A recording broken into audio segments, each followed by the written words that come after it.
Okay, well, it wouldn't be a Zoom gathering, at least not for me, if there weren't a lot of technical difficulties.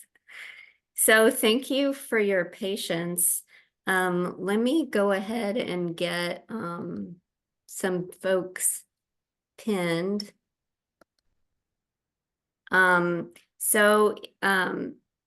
Here we have, today we have the great honor of hearing from our colleagues and friends with RELUFA in Cameroon. And RELUFA is the acronym for Réseau de lutte contre la femme, which is which is a French name and stands for the Network for the Fight Against Hunger in Cameroon. And today we're joined by Jaff Bamenjo, who is the coordinator of RELUFA. And we also have Steve Tammotu, who is a intern with RELUFA. They're both joining us today. So welcome to you two. Thanks for being here. And so today we'd like to hear from you all about a bit about the resource curse and what that looks like specifically in Cameroon.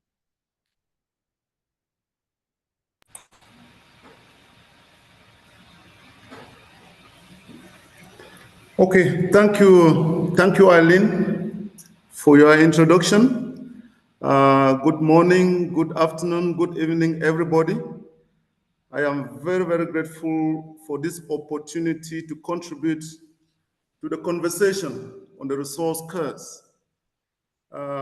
It is actually fair enough for all of us to understand why extractive resources.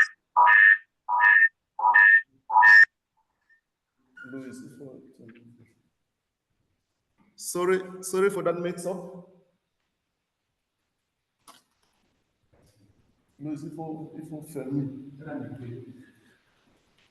Sorry for that mix-up. There was somebody opening also in the office. So I was saying that it is fair enough for us to try to understand why extractive resources are most of the time a curse and not a blessing for some countries that are rich in these resources.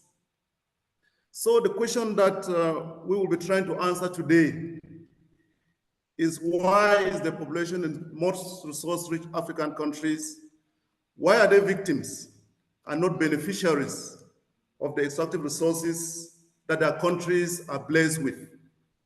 And today in my presentation, I will first explain what the resource curse is and its impact. And one thing too I would like to do is to try to establish the historical and international aspects of this resource curse. And by that, I mean the link with colonization. After that, we are going to look at the case of Cameroon and what RELUFA also has been doing with respect to working on this domain to see how to reverse this. And then I'll try to present what we can do to address it, and then we conclude. That said, what therefore is this resource curse? And as we all know, the resource curse is also called the paradox of plenty, which refers to this phenomenon where countries that are rich in extractive resources, notably oil, minerals, or gas, often experience limited social and economic development. The resources are exploited and revenue is generated, but this revenue does not bring the necessary development impact that we will normally expect. Now, most of these countries that have many natural resources, the paradox is that there is higher poverty levels of the population of these countries. And also, social programs do suffer from mismanagement or corruption. And there is generally a neglect of investments in education, in healthcare, and other forms of human capital development. Therefore, research-rich countries can also be hotspots for conflicts, as different groups strive for power and offers for control over these resources. And that is why you have civil wars, political instability. They are all common. And this always undermines social cohesion and development. Now in Africa, we have examples like Sierra Leone, we have Liberia, Angola, the Democratic Republic of Congo, and so many other countries. They have gone through civil war. They have lots of abundant natural resources. And one thing with respect to countries rich in natural resources is that most of them are authoritarian regimes. And therefore, there's always a deficit in democracy. You know, this deficit in democracy characterizes most of them. Now, resource-rich countries, however, talking about authoritarian regimes, sometimes the leaders may face pressure from the poor people for some sort of redistribution of the revenue. And this is normally a request that, of course, contradicts their own preference. I mean, the preference of these leaders. But with abundant revenue, sometimes some form of redistribution may happen. And this is always less threatening for the ruling elites. But when this happens, democracy decreases. We can take the example like Libya, which is also an African country, although an Arab in Northern Africa, under Muammar Gaddafi. There was some sort of redistribution, but democracy was off the table because the ruler was like a guide. So with respect to these small handouts that he gives to the population, it's sort of like something maybe to calm them. That said, we may ask, why this resource curse? Why this paradox of plenty? Is the resource curse just because of the presence in these countries of the endowments in extractive resources? I think this is a fundamental question. And I can say that the resource curse is not a systematic phenomenon for all countries that are endowed with abundant resources. However, majority of African countries seem to be going but through this. Despite the resource endowments, development does not follow. Now, they always generally perform poorly in terms of development and progress. However, Botswana, which is a country in Southern Africa, very rich in diamonds, seem to have escaped the resource curse, as it is often cited as using their extractive resources for the benefit of its citizens, offering free primary education, secondary education, because the government is accountable. That is why I say the resource curse is not just a systematic phenomenon. And I wanted to quote this example. I am therefore tempted to say that the resource curse is not simply because of the availability of abundant resources in these countries. The curse is brought about by the people who are entrusted with the management of these resources. The curse, therefore, we can say, is the people, not the presence of the natural resources. Leaders tend to manage the resources not for the people, but for their own benefits. Generally, with no checks and balances, unfortunately. And we see in most of these countries, there are no strong institutions or separation of power. where you can have the checks and balances. So that is the downside of it. And we know that Africa alone has around 30% of the world's mineral wealth. But the dilemma is that the revenue from these resources fail to bring development in majority of the countries. Unfortunately, therefore, this is a broader trend on the African continent where the resource wealth often does not lead to broad-based social and economic development. So being blessed with abundant natural resources and then facing the resource curse actually contradicts all expectations, because one will think that because of the abundance of these resources, such a country, because of the revenue it generates from there, should normally develop and the people should do better. Now, I want to link this now with the international and historic aspect, and by that I mean colonization. Now, the historical and international aspect of the resource curse is always sometimes overlooked, and that is why I really wanted to bring it here. Nearly all African countries went through colonization from some European countries. This colonization has influenced and continue to influence how African countries and their extractive resources are managed even today.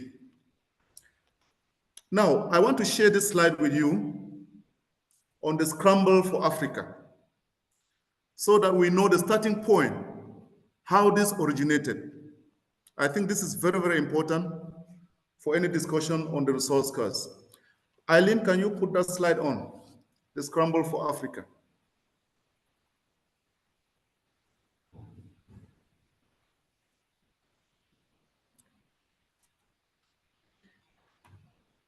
Thank you, thank you. Yeah, this slide is quite telling, and I wanted us to go back to this historical perspective and also the international aspect.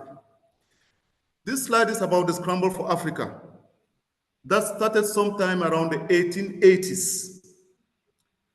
Now, colonization has influenced most of the things happening in Africa, including the resource curse we are talking about today. The scramble for Africa was actually a conquest and colonization of most of Africa by 7 Western European countries. If you look at it closely, you will see up there Portugal, Italy, there's Germany, you also have France, Great Britain, Belgium. Belgium that actually colonized the Democratic Republic of Congo. So you see, this scramble for Africa was like to share Africa into parts. And the essence was to exploit these extractive resources. Now, they were essentially driven by the quest for natural resources. Since Africa was a place where they could have raw materials, mineral wealth, to power the Industrial Revolution, in Europe by the time. The Industrial Revolution is when, technology advanced and they needed resources, to keep this revolution going on.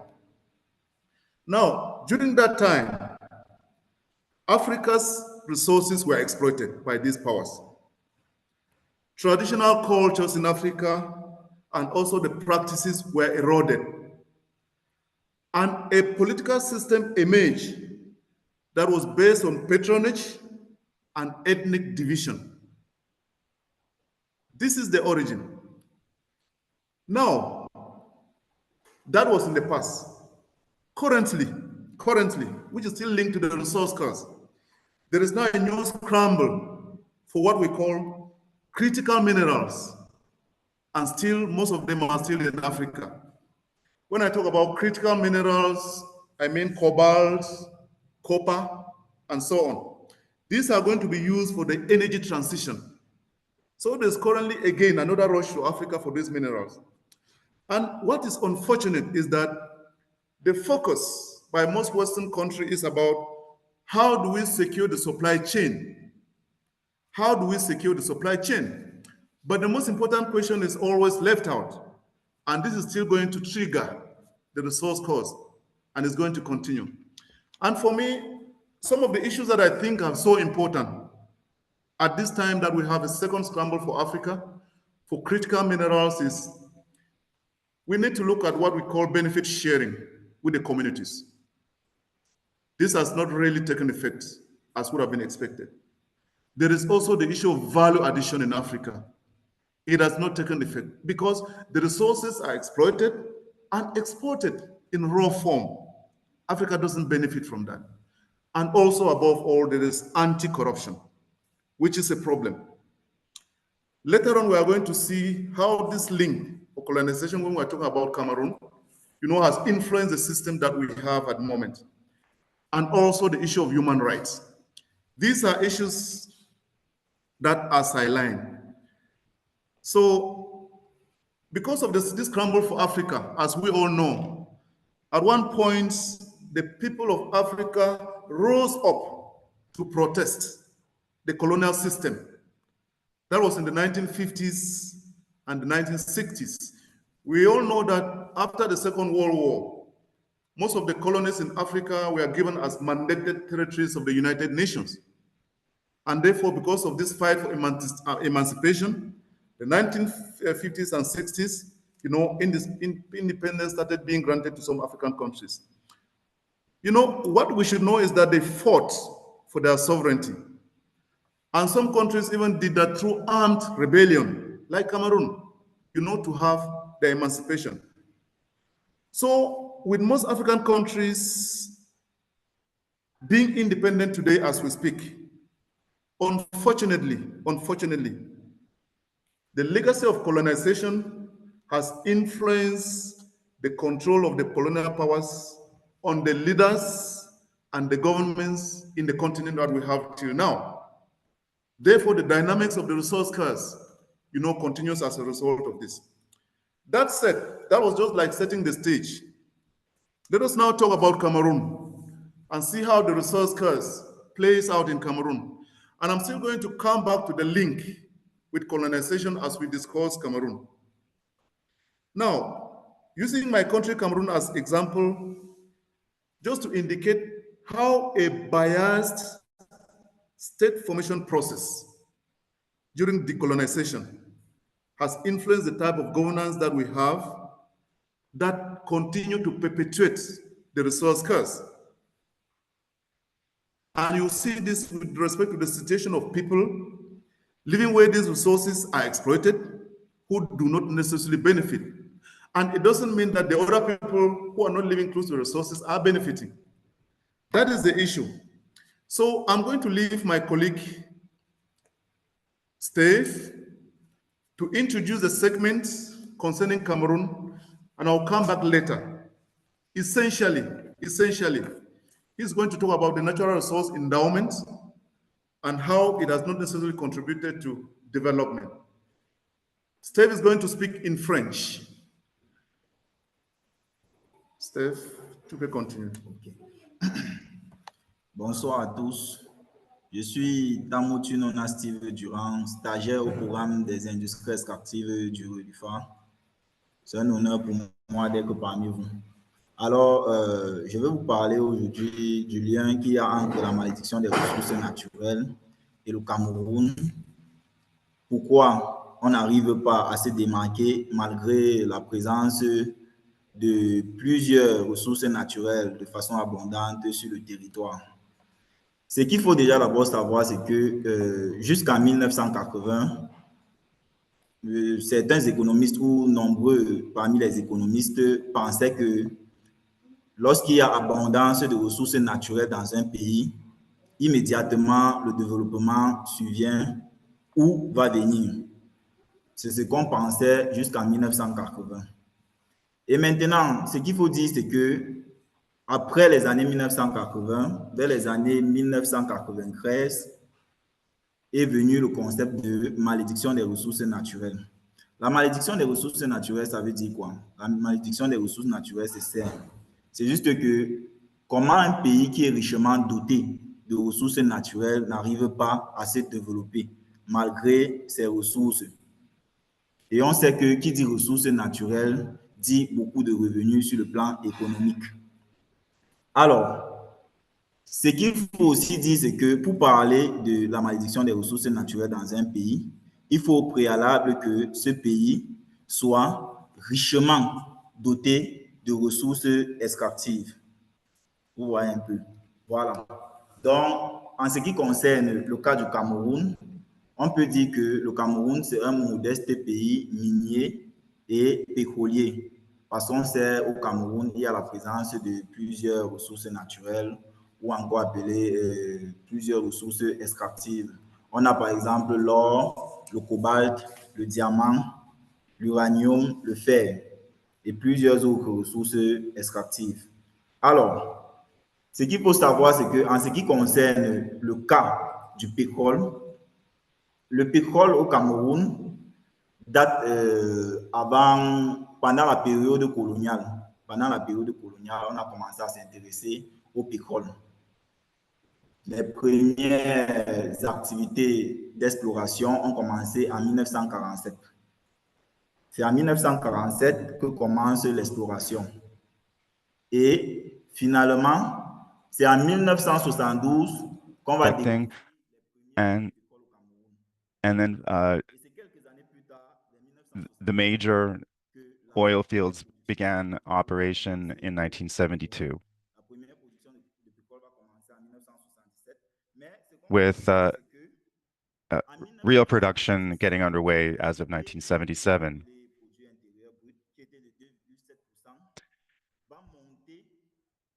So at the time, the GDP was about 2.7%. By 1984, it had gone up to 22.3% of the national gross domestic product. So it should be understood that oil is the primary natural resource that contributes to the state's budget. So there are various other revenues that also come from the mining sector and other sectors. So why, despite this major oil production in Cameroon, why is Cameroon not succeeding at development? In 2022, for example, it was noted that 10 out of 10 Cameroonians, 4 were living in poverty. And that means 47% of the population is living in poverty. Out of that 47%,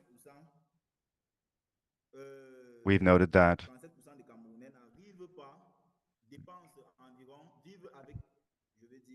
these 47%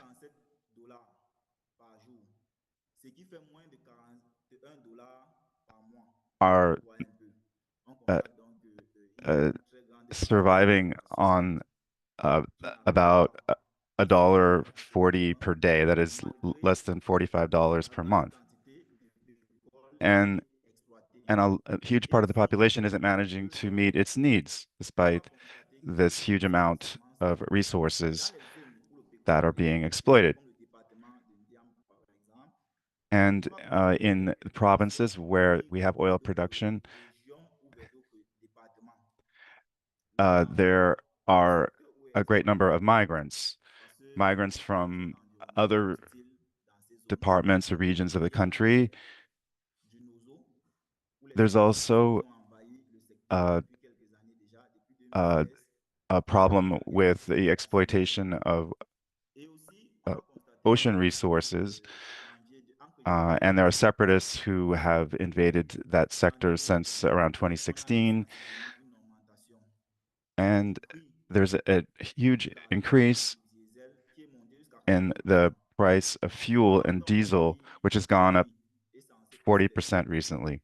So how can that happen in a country that produces so much oil and gas? The population is supposed to benefit from this wealth, but it's not. So we need to find a response. We need answers. And we note that one of the reasons for this is corruption. It's especially severe in the oil sector.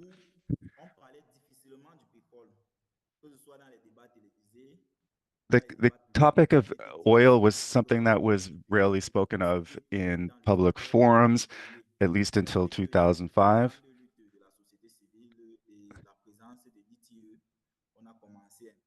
But starting in around 2005, civil society organizations started a major debate about this topic, and now it's discussed more often. There was also the Glencoe affair in 2022, where the Glencoe company admitted that it had benefited from corrupt practices by payoffs to government officials. So that, well, we can say that Cameroon has quite a bit of oil wealth, but development has been slow to come to the country because of this natural resource curse, which has been worsened by corruption, poor governance, the lack of stable institutions, and a lack of transparency in the sector. Thank you. Steve.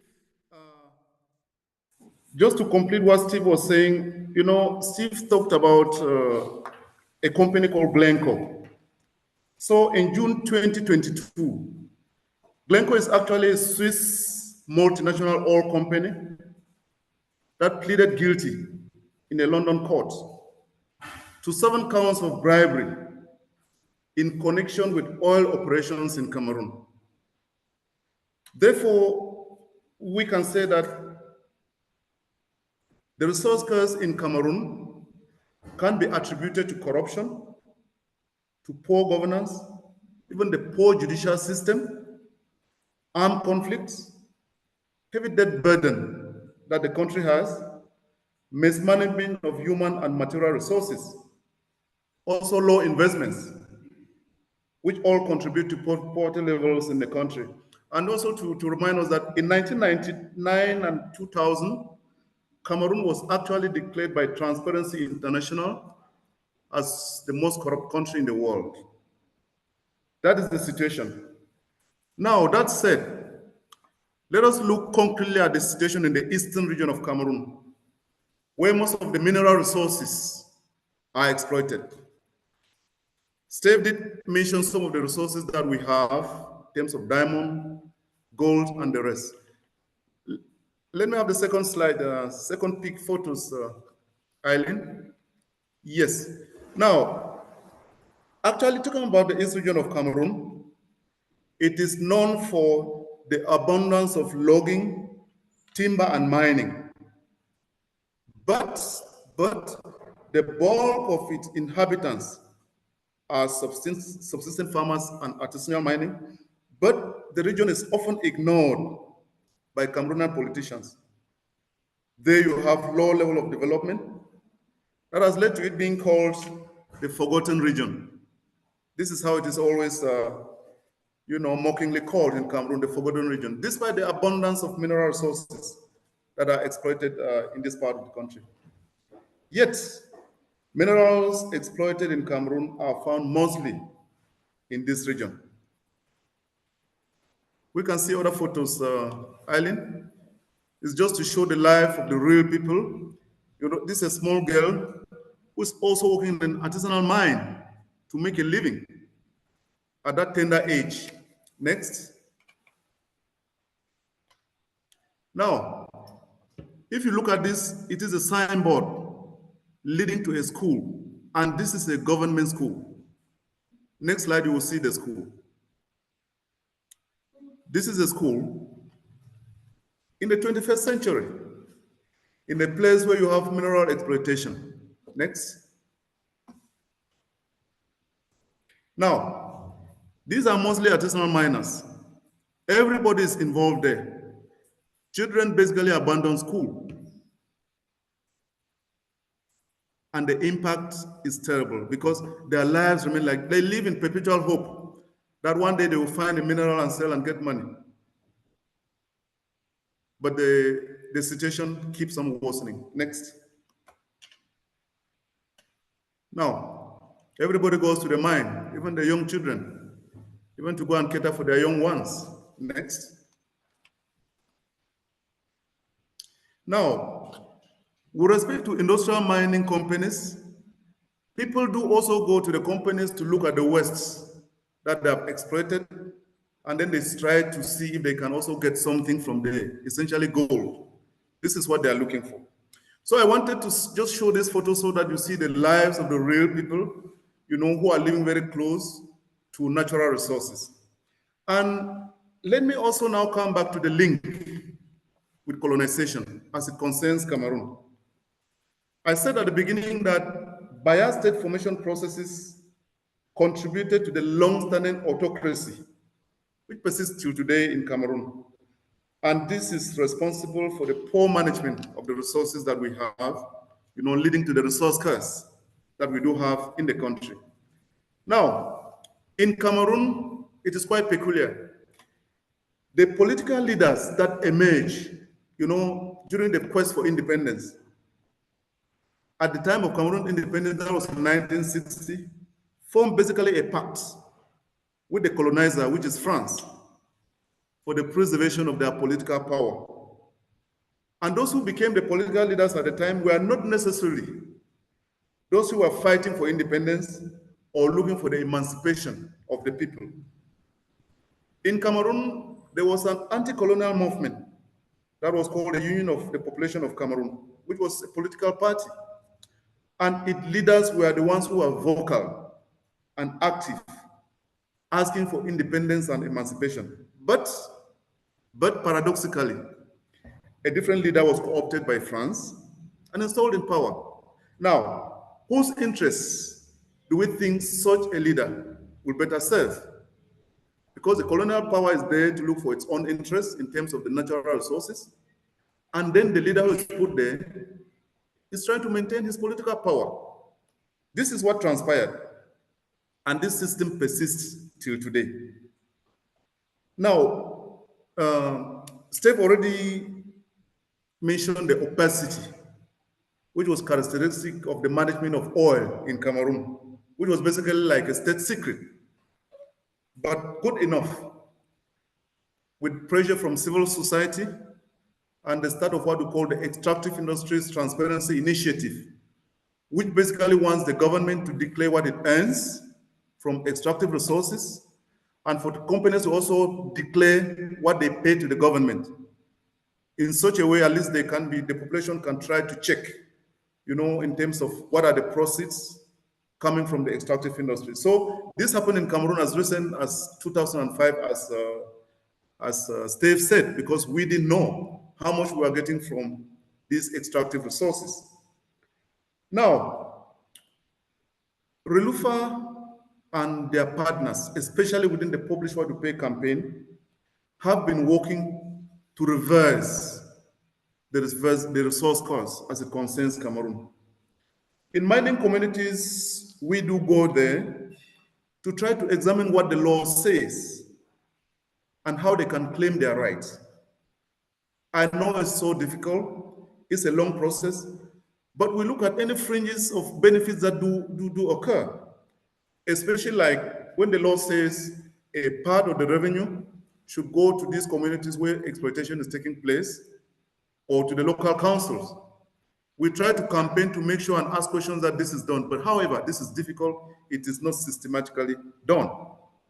Therefore, since this is a conversation, I want to say, from all that we have said, we can say that oil, minerals, and gas revenues have been enabling rulers in resource-rich countries to remain in power through colonial political relations. The resource curse is therefore a very long-term historical process that dates back to the colonial period. There's no way you can separate the resource costs from what happened during colonization. Now, resource-rich countries do not necessarily use the revenues generated from the exploitation of these resources for local and economic development. Now, let us try to look at some corrective measures that we think can be done, to lessen the harm that is being done. I think the first one is about institutions. For a long time in Africa, we have had strong people, but not strong institutions. Therefore, if there can be a moment where we can build sound institutions, have transparent and accountable institutions, it can be crucial for effective resource management. Secondly, I think diversification is also something very important. It is good for African countries and also Cameroon to promote non-resource sectors.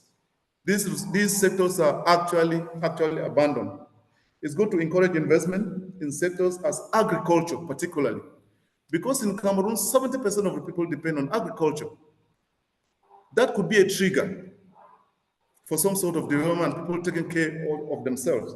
This can be achieved through incentives like subsidies and grants to farmers, which for now do not exist. That is the downside of it.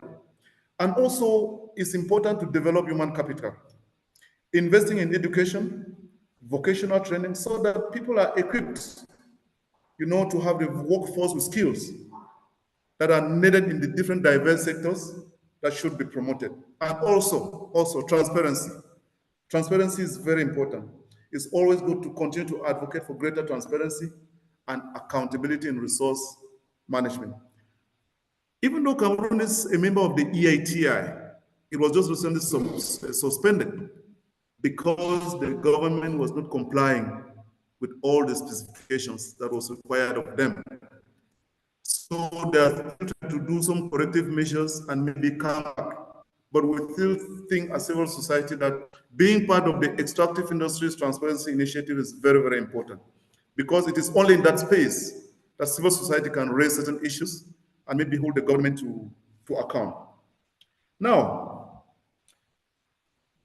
I can't end, since I made the link with colonization, without also making a recommendation with respect to this, the mishaps of colonization.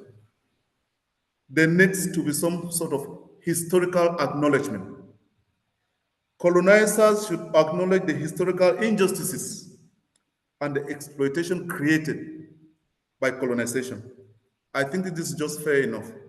And for this to happen, there needs to be some sort of international advocacy. Advocates for reparations from fallen colonial masters. And therefore, that can lead us to a call to action, which I think can be, we need to have continued conversations like this, and also continued research on this link between the resource costs and colonization, advocacy for policy reform. These are very essential to break the cycle of the resource costs. Scholars, activists, policymakers must work together to develop strategies to promote, transparency, accountability, and sustainable development for things to actually work. I think, having said that, we can stop there. Maybe there are some observations, there are some questions that we can examine, following this presentation that Steve and myself have made. Again, I'm so happy for this opportunity, to talk about these issues that we've been working for a couple of years. Valerie certainly knows the enthusiasm and the frustrations that we had when he actually initiated me in this domain, when I just recently joined RELUFA after my graduation from university. So, Eileen, I can hand over to you. Yeah, and thanks. Look forward to a fruitful conversation. Thanks so much to Jaff and Steve for the great presentation and information. So now this would be the time for the next, we have almost 40 minutes, up to almost 40 minutes, where you can make comments, ask questions. So if you are able to raise your Zoom hand, by selecting React in your Zoom menu, and you can select raise hand. That way I can see who would like to speak. You're also, you can also make comments and put your questions in the chat if you prefer that.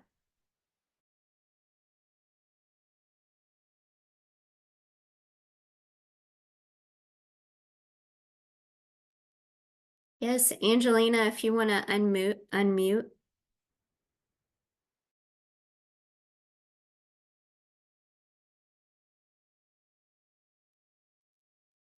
Yeah, thank you, Ellie, and thanks to the presenter from Cameroon.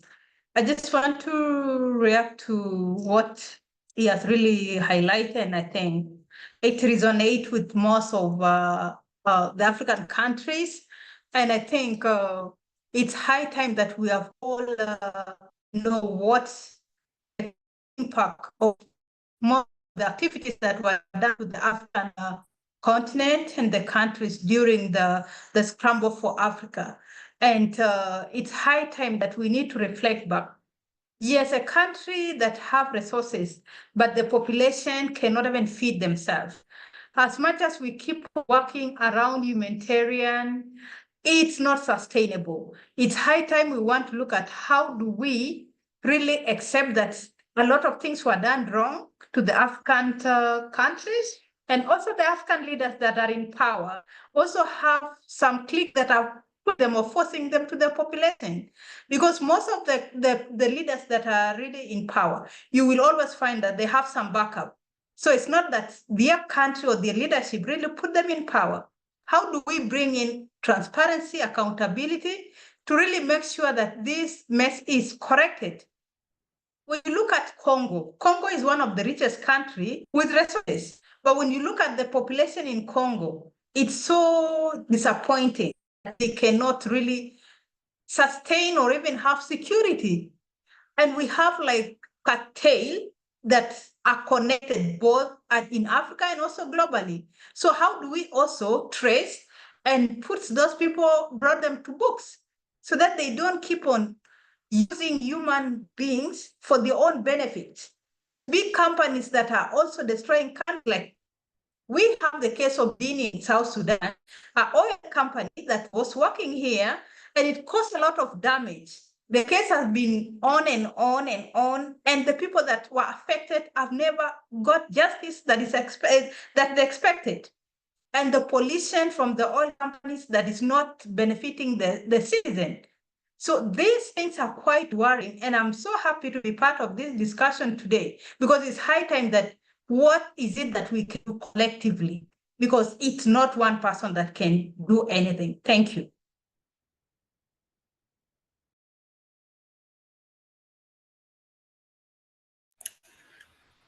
Eileen, do you take the question from Deborah, or I make a comment following No. Angelina? No, you should feel free to make a comment, respond to Angelina as you want. Okay, thank you, Angelina. You really capture it all. You know, it is paradoxical that even African leaders who came immediately after colonization, in most of the countries, those who are replacing them, they're still the stooge of the colonial masters. So, in as much as we can say there's some democracy in some countries, it becomes just like lip service, because the system still reflects what used to happen. In 1960, immediately when we had independence. I know South Sudan just got its own independence just recently, and it is still actually the same things that are playing out. Talking about oil, I know South Sudan is also rich in oil resources. I talked about, the bribery situation with respect to, a company from Switzerland that had operations in Cameroon. And this is the way they function. So it is really very, very important that we are having this conversation and really thinking, what can we do together to reverse this resource curse? So thank you, Angelina, for raising those points. Deborah?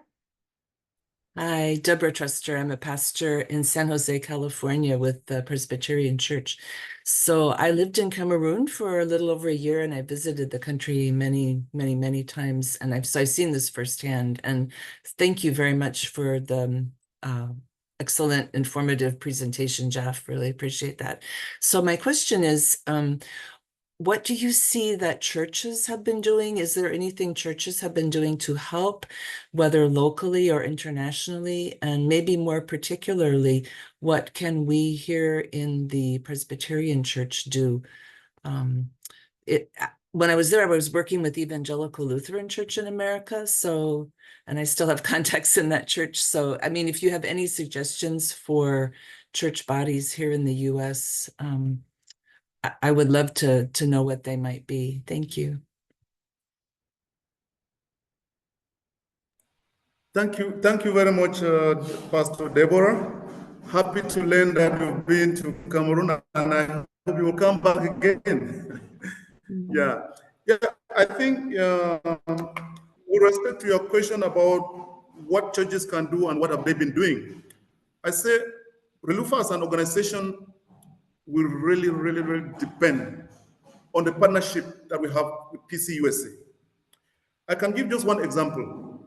So when Cameroon finally opened up to be disclosing the revenues they get from oil, there was a lot of resistance, even from companies.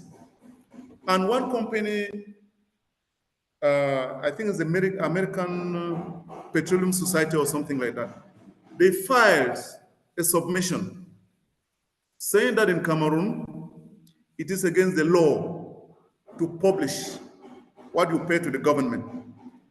This is when the US wanted, the Securities and Exchange Commission in the US, wanted to make certain rules to promote more disclosure with respect.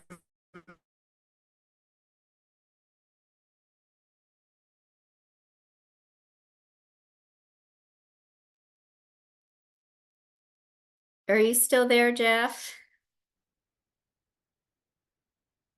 Uh-oh. So it looks like we maybe lost our connection with Jaff. We might have lost just for a few minutes. Yeah.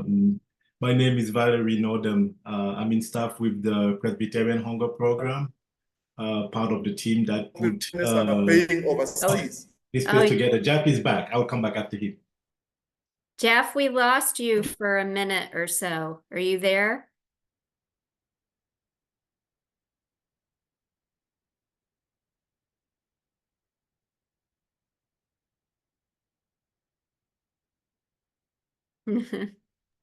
I was actually very much celebrating that we had Jaff with us for all this time, uninterrupted. This is, I think, the resource curse that Jaff was talking about. It's still very hard to have, the bandwidth for like a full 2 or 3 hours without interruption in Cameroon. I used to work exactly in the position of Jaff before moving with the hunger program. Jaff, are you back? If you're back, I would rather. Yes, I'm back. I'm back, Valerie. Okay, perfect. Can you guys hear me now? Okay, perfect. So I was trying to quickly answer the question from Deborah about what the churches have been doing and what the churches can do. And I was trying to go back to this rulemaking by the Securities and Exchange Commission in the US, which was like companies were fighting to make sure that there's no disclosure with respect to Cameroon. And the government was okay with that. So we prepared this letter and also solicited the Presbyterian Hunger Program, who actually backed us in terms of making that submission. So working with the churches, we are not exposed. At least it's a very good protection for us. So this was actually submitted. And because these companies in the US saw that there was opposition with what they were saying, they simply withdrew. And that is why Cameroon now continue to, to comply with certain specifications. So the church is very important for us, especially the partnership that we have with the Presbyterian Church USA in terms of the advocacy that we do on certain issues. At least you've been in Cameroon, they always call it a democracy, but you know how ruthless they can be. So we need to be really very intelligent to see, see the way we work. And I think what we've been doing in the past, we need to continue doing. And that was just one example that concerns the extractive industries. We have also done lots of things together when it comes to land acquisition. companies actually dispossessing farmers from their land. When we are doing this campaign, we always, depend on the churches, to really amplify the voices of the local population.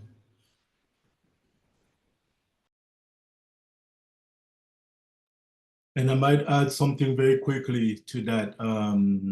And thank you very much, Jaff and Steve, for such a wonderful presentation. Deborah, when in the early 2000s, there was a huge global coalition that was launched called Publish What You Pay. The goal of that coalition was to pressure governments in countries that have a lot of natural resources so that they're able to disclose how much resources they're producing and selling, but also how they're using that money. And the whole purpose being to reduce corruption and make sure citizens can trace where the money is actually going.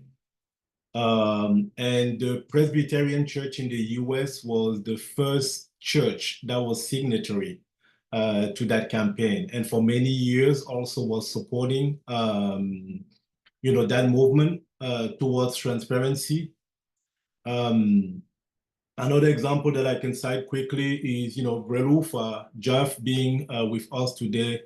Their work also was like the creation of that network was an initiative of the Presbyterian Church as well. After doing a lot of support for development to organization, we understood that there are systems, that are perpetuating hunger and poverty. So that kind of support to the work that they do from the church had been more than 2 decades of making sure that, the voice continues to, we need to hear those voices.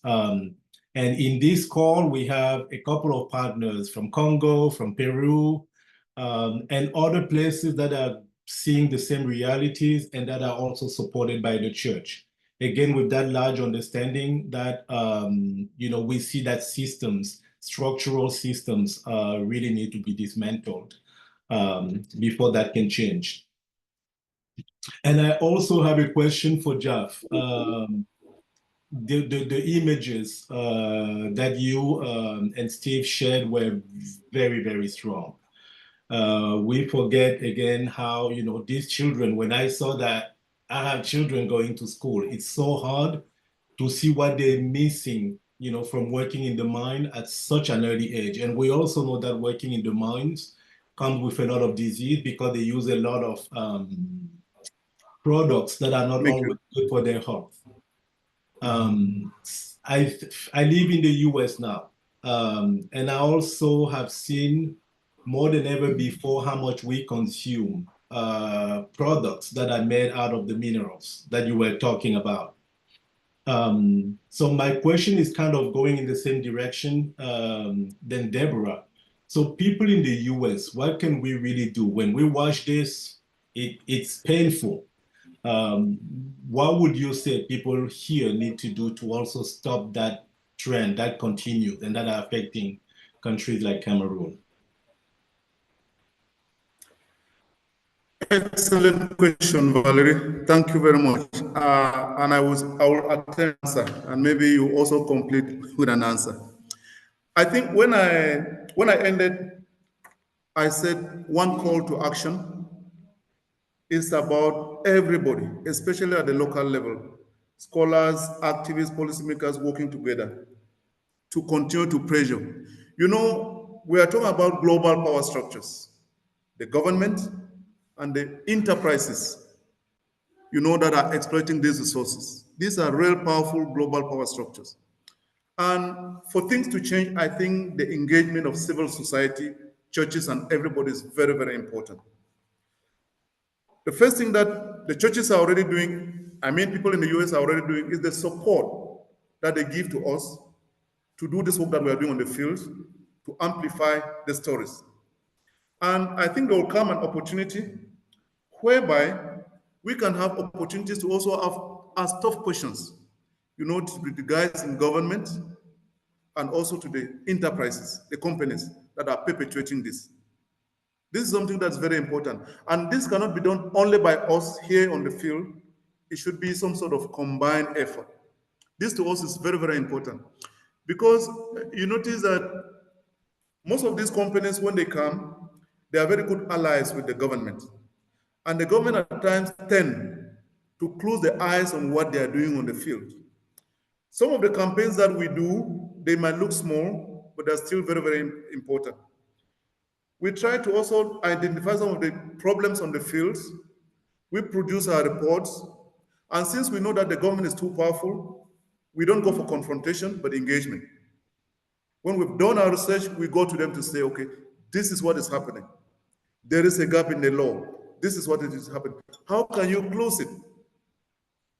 So if we can do that work at the local level, if it is a company maybe coming from the US, that would be a very good entry point when we share what we see, and for people in the US to also start asking tough questions, maybe to the company coming from the US that is not behaving well, you know. And one thing too, we always need is knowing some accountability mechanisms that we can use. Some of them are maybe lodged there. So with such conversations, we also learn, and which is very, very important. I remember the case of the OECD, where we know of the American contact point, that is in the US, whereby a company coming from America, if it misbehaves in a country, you can report to the contact point in the US. So these are very good entry points for us, and that we always need maybe folks in the US to support us, you know, to push such things through. So in terms of asking precisely what actions people in the US can do, Valerie, you know, these are some of the issues, some of the ideas that I have in my mind. But already I can say the support that we receive to do the work we do is already very commendable, because without the support, we cannot do it. We cannot go to the field, you know, to collect the data and know what is actually happening. And it's always good that any advocacy is informed by information that is coming from the field. It makes it really stronger.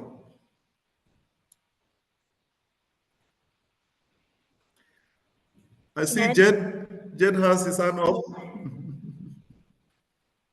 Hi, Jaff. So good to see you. Thank you and Steve so much for your presentation. This is very good. You talked about a subject that we hear about here in Peru, and I know in other places, and it's the issue of the critical minerals.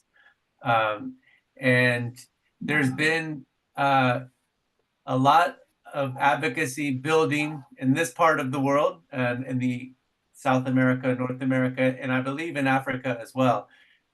In part because the United States, as you mentioned, the United States and Europe and China, they're all trying to get these minerals. And the US is negotiating critical mineral agreements with different countries around the world. And so some advocacy that's starting to happen, I know in the US, is addressing these critical mineral agreements. I'm wondering if there are statements coming from civil society in Cameroon or other parts of Africa about these negotiations, and if they are things that we could incorporate as we try to address the US government around these negotiations. Thank you very much, Jed, and also very happy to see you. Hope that we'll have the chance to meet again in person very soon. Yeah, this is actually a very critical and topical issue, the issue of critical minerals. I think we made just one statement through the request from Eileen that we forwarded, you know, to influence this negotiation. However, unfortunately in Cameroon, civil society is not yet very, very active on that. But RELUFA as an organization, we do right things on that, but we are still looking for a way to build synergy, especially with the Publish What You Pay coalition, to actually be serious with respect to following the issue of critical minerals. Again, as I said, this is another scramble, because it is not only the US, Europe is doing the same through the European Union. China is doing the same, and so on and so forth. This is again another scramble for Africa. Now, we missed the first opportunity. And knowing that we have these resources again, what should we do that there's some added value with respect to the benefits that we get from the critical minerals? Cameroon as a country do also have these critical minerals. And there are companies that are actually jostling up for exploitation of these minerals. But there is not enough preparation to make sure that we capture the benefits that might be there. So again, I am seeing another possible lost opportunity. But it's good that civil society is already starting to mobilize. And particularly as RELUFA, we are going to be very keen to follow these negotiations going on in the US, and also try to monitor, projects that are impending in Cameroon with respect to the critical minerals, and continue to raise these issues. You see, I talked about the absence of discussions on benefit sharing and also value addition. And this is where Africa missed a lot, because most of these minerals were just exploited and then taken without further value addition. And we think this is a conversation to really have. Unfortunately, the governments that are supposed, to be the custodians of the resources on behalf of the people are not actually forthcoming. And that's why I see another missed opportunity. And also the issue of human rights. The issue of human rights is also very, very topical. And when I talk about human rights, it's not only political rights, even social and economic rights. So I think civil society, they do have a niche where they can continue to influence things with respect to raising these issues. And it will be interesting for us to see what is inside, the protocols that the US is preparing. Is it just to have the supply chain, or it is also considering local development? I think these are issues to actually highlight and ask, and we are going to be very interested following that together, Jed.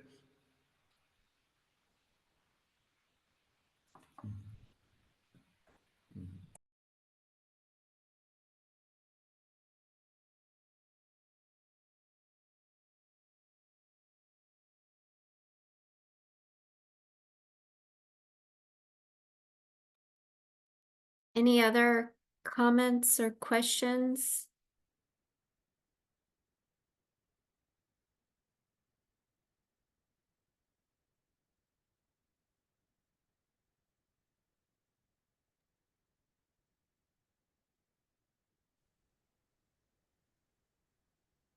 I might want to share quickly one or two quick stories as I remember them from neighboring countries, from Cameroon. And these are really old in my memory. There's a small country that borders Cameroon called Equatorial Guinea. Has a population probably about 1 million now, but it used to be a lot less than 1 million. And it's probably one of the richest countries in the world if the money coming from the exploitation of oil was able to be shared among the population. And that's a country that has been studied so much because of the wealth that they have. But it's also a country that is just sinking in corruption. Way back in the years, you will see, there a lot of groups in Equatorial Guinea, in Africa, but also in Europe, documented how at the time the son of the president, just how many mansions they own in Europe, in the US, in Dubai, and all those places, while in the country, people did not have access to water. Equatorial Guinea was, the country, I think back in the 2000, 2003, again, very small country, was the country that consumed the most champagne in the world. Champagne is very expensive when you have the really fine one. Again, in places where people don't have access to water. You could find any of the newest models of car in the country, while again, people did not have roads. And I think for me, growing up and doing a lot of this work, stories like that should really change the perception that we have on, places that we consider as poor. The countries are not poor, the people very often are poor. And this kind of work is really important, particularly for people on this side of the globe. When you travel to a lot of these places, it sounds like there's a lot of poverty. There's actually a lot of wealth. Because if we start looking, a lot of multinational corporations from America, from Europe, from Asia are in all these countries. If you start looking at, conflicts and all of that, you see that the chain, it just doesn't stop. And it really should help to change the perspective that we have on a lot of these countries. They have a lot of wealth. It's just their people that are poor.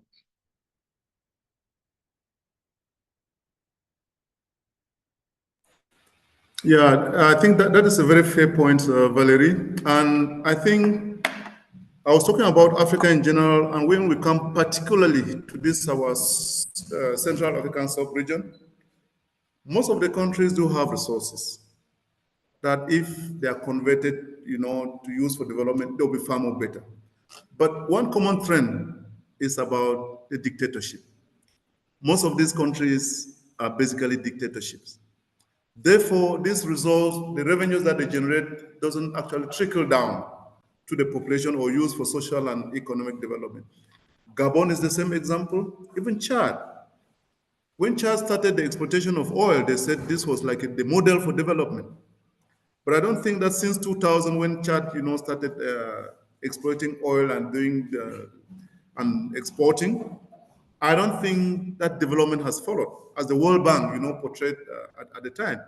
I think most of the money is going to buy the arms, to maintain the regime in power. Basically, the president, the former president, when he was killed, the son took over.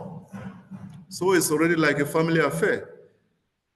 You see, and I don't see the system, changing so soon because it keeps on perpetuating. So the son took over on the pretext that he was going to lead the transition, but finally came back as the president because even if elections are conducted, they decide on who is going to win. That is one of the challenge.